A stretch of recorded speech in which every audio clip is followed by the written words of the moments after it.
Well, it's not rocket science.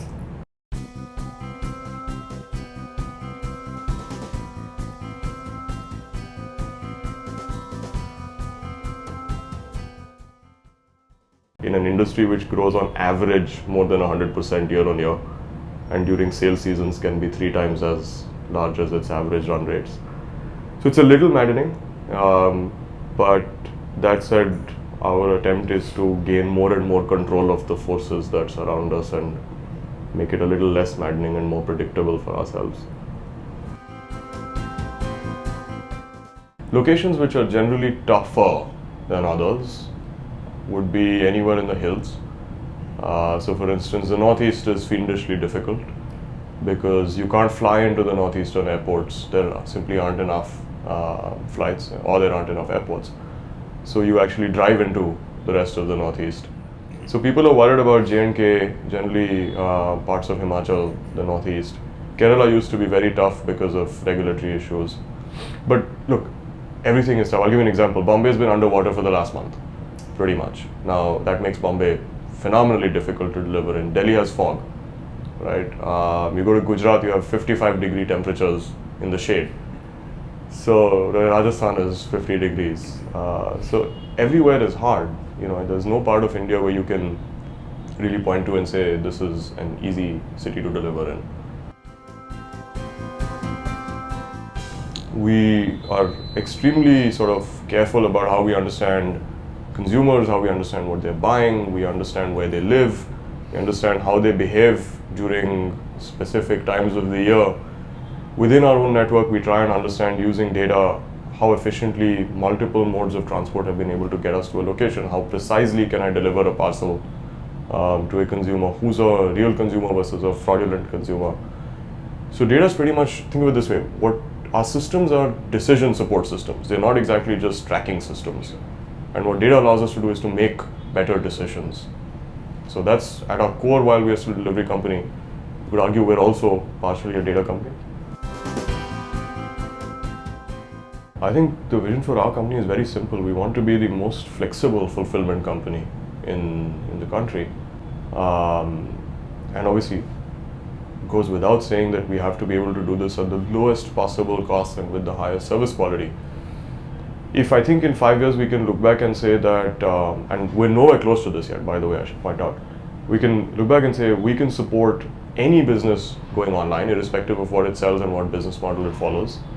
And we can do it at a fraction of the cost that anybody else can in India. So today, for instance, we believe it's possible to deliver a parcel anywhere in India for less than $1. Now, that hasn't been done anywhere else on the planet.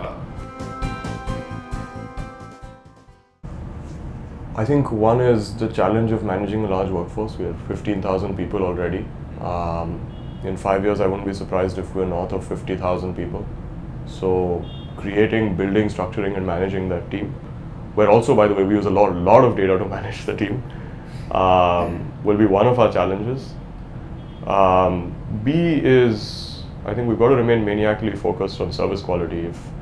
If we screw that up, I think we won't be in business very long. I think there are specific parts of our business where hardware makes a huge difference, or robotics will make a huge difference. One is, for instance, we have automated sortation machines. We already have 13 of them across the country. They dramatically improve our precision and our productivity. And continuing to sort of build better machines on that front is obviously that's crucial. In India, though, the challenge with hardware or with robotics is, given the sort of the given standard labor costs and labor productivity, I'm not sure it makes sense to automate all parts of your supply chain. We actually do believe that the UAV, that there's a future for UAVs in India.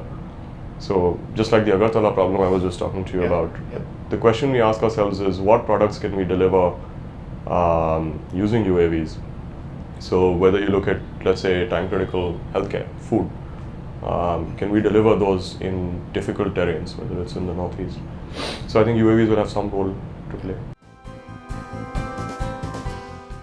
I think from the last 9 months, the biggest learning we've had is stay patient. I think talks of winter were somewhat exaggerated. Yes, it was always bound to happen that we would go through a period where growth would tail off for a while. But that said, I think all of the good companies that you saw some 9 months ago are still here. And B, I think one mistake that perhaps some startups made is, and specifically when you look at what's been out in the media, is to build very large teams very quickly. And it's worth asking the question as to whether you really need, when you're starting your company, 6 product managers and 30 people in technology. So across the 6 of us, I think the great privilege of our lives is that we come in to work with our friends every day. So very easy for us to work with our co-founders.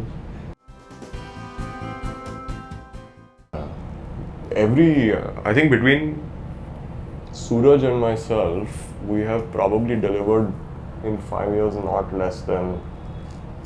be less than 15,000. Every one of the founders has delivered 4-digit number of parcels minimum, and some of us have 5 digits.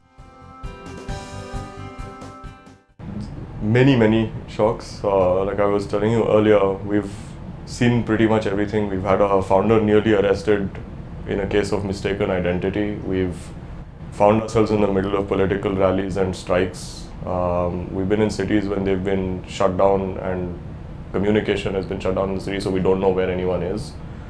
We've delivered in floods, in fog. We've also been invited in by customers and to their homes and had lunch with them and spent 3 hours hanging around in their houses. Some customers have joined us later.